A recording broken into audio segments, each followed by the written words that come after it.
பௌர்ணமி கிரிவலம் 2025.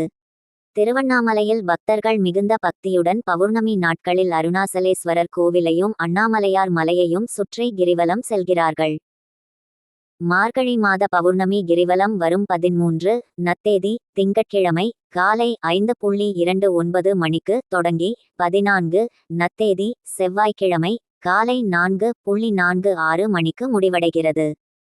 இவ்வாண்டு பௌர்ணமியன்று ஆருத்ரா தரிசனமும் நிகழ்வதால் திருவண்ணாமலை அருணாசலேஸ்வரர் கோவிலில் சிறப்பு பூஜைகள் மற்றும் ஆராதனைகள் நடைபெறவுள்ளன.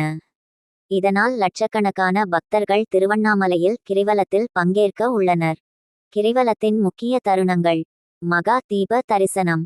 கார்த்திகை தீபம் போல் பௌர்ணமி நாள் கிரிவலமும் அருணாசலேஸ்வரருக்கு மிகவும் முக்கியமானதாகும். ஆருத்ரா தரிசனம். இறைவனின் திருவுருவம் என பாரதியார் பாடிய ஆருத்ரா தரிசனம் பௌர்ணமி இரவுக்கு ஒரு புனித தருணமாக கருதப்படுகிறது. அரசின் ஏற்பாடுகள்.